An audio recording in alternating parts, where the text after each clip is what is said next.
First day my daughter was born was the best day of my life. I fell in love all over again. Being a father is the best blessing I've ever had. I grew up in a single family household, so I tend to give my daughter lots of love and affection. And so if one thing I want her to learn from me is that the most important thing in this world is family. So school is important, work is very important, but family is the most important thing. And I think by being affectionate and caring, reminding her that that's important is special. There's a musician, famous musician, and she has these bracelets, and my daughter made me this bracelet. It's the most expensive piece of jewelry that I own because it's priceless.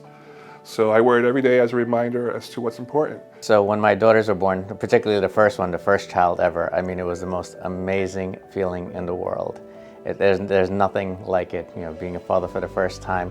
You're scared, nervous, anxious, all the emotions come out. One of the legacies, something instilled in me by my father is education. Get as much education as possible. No one will ever be able to take that away from you. And I do the same thing with my daughters. I make sure that they're always studying, doing what they need to do. So to me, fatherhood, added a lot of responsibility. So I'm not just living my life for me, I'm living my life for my kids.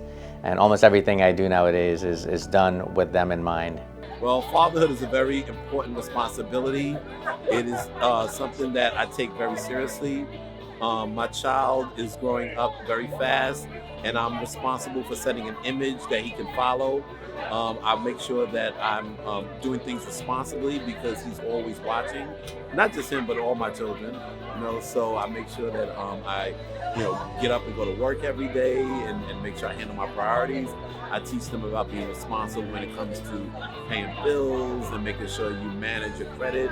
I also tell them about being a community person to make sure that as you're growing up, you give back to the community that you come from. It's also important to make sure that they understand about culture, making sure that they know history of where they come from and things of that nature. My dad he was a fun-loving person. Always liked to help. The picture that I sent was a picture of his graduation. He graduated from Bible Institute. He became a certified minister. We are a family of pastors. But my dad always loved to help. He had a way of speaking to people that even if you were mad at him when you started off, you were his best friend afterwards. He made you feel more at home, like if he was your best friend that you haven't seen in years. He had a knack of getting things and making great things out of nothing. He would take a garbage can and he made it look like a Roman armored suit. He would take the end of the broom and the stick. He would make the stick into a spear. The broom itself he made into a helmet. He never got to patent any of these things, but I still have the sketches of what he did and the pictures of the things that he did.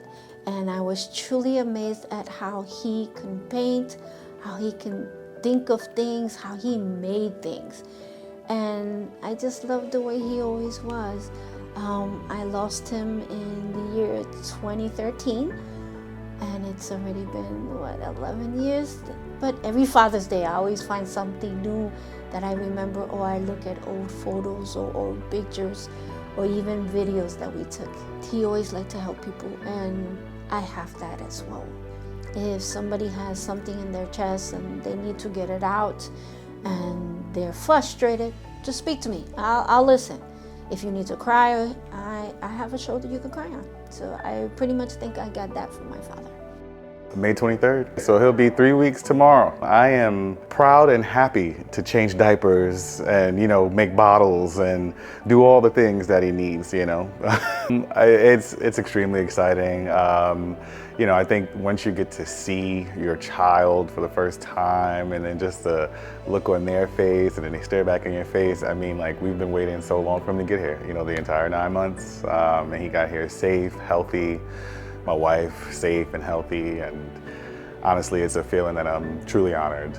I think the first night that we brought him home, you know, me and my wife were just sitting on the couch with him, and we're just like, you know, wow, like he's really here, you know, and like this is real, yeah, you know, and you see him kind of like just getting acclimated to our apartment and things like that, and you know, it's amazing, you know, how you can just love someone, a complete stranger, just so fastly and abundantly, you know what I mean? I love that.